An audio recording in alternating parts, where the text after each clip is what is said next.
விடுதலை சிறுத்தைகள் கட்சி என்பது தமிழ்நாட்டின் மிக முக்கியமான ஒடுக்கப்பட்ட மக்களின் அரசியல் பேரு இயக்கமாகும். சாதி ஒழிப்பு, சமூக நீதி, சனாதன எதிர்ப்பு மற்றும் தமிழ் தேசியம் ஆகியவற்றை முதன்மை கொள்கைகளாக கொண்டு இக்கட்சி இயங்கி வருகிறது. அமெரிக்காவின் பிளாக் பேந்தர்ஸ் இயக்கத்தின் ஈர்ப்பால் மகாராஷ்டிர மாநிலத்தில் தலித் பேந்தர்ஸ் இயக்கம் உருவானது. அதன் கொள்கை தாக்கத்தால் 1982 தமிழ்நாட்டில் மு. மலைசாமி என்பவரால் இக்கட்சியின் தமிழக கிளை தொடங்கப்பட்டது. தொடக்கத்தில் இது தலித் சிறுத்தைகள் இயக்கம் என்றும் ஒடுக்கப்பட்ட சிறுத்தைகள் என்ற பெயரில் செயல்பட்டது. மதுரை தடய அறிவியல் துறையில் அரசு அதிகாரியாக பணியாற்றி வந்த தொல் திருமாவளவன் 1989 செப்டம்பரில் மலைசாமியின் மறைவுக்கு பிறகு இந்த இயக்கத்தின் மாநில அமைப்பாளராக தேர்ந்தெடுக்கப்பட்டார். ஒடுக்கப்பட்ட மக்களின் உரிமைகளுக்காகவும் தமிழ் தேசிய உணர்வையும் ஒருங்கிணைக்கும் நோக்கில் தலித் சிறுத்தைகள் என்ற பெயர் விடுதலை சிறுத்தைகள் கட்சி என மாற்றப்பட்டது. ஒடுக்கப்பட்ட மக்களின் உரிமை குரலாக மாறிய திருமாவளவன் தனது அரசு பணியை துறந்து முழு நேர அரசியலில் இறங்கினார்.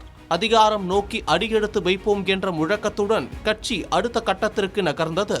தொடக்க காலத்தில் தேர்தல் அரசியலை விசிக புறக்கணித்தது. தீவிரமான மக்கள் போராட்டங்கள் மூலமே உரிமைகளை வெல்ல முடியும் என்று நம்பியது.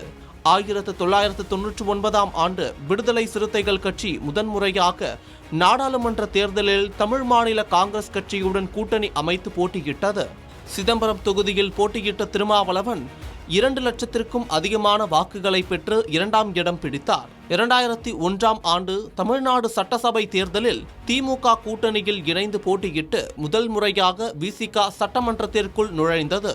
மங்களூர் தொகுதியில் போட்டியிட்ட திருமாவளவன் சட்டமன்ற உறுப்பினராக தேர்வானார். 2009 நாடாளுமன்ற தேர்தலில் சிதம்பரம் தொகுதியில் வென்று திருமாவளவன் முதல் முறையாக எம்பியாக நாடாளுமன்றம் சென்றார். தற்போது இந்திய தேர்தல் ஆணையத்தால் அங்கீகரிக்கப்பட்ட கட்சியாக மாறி பானை சின்னத்தில் விசிக போட்டியிட்டு வருகிறது.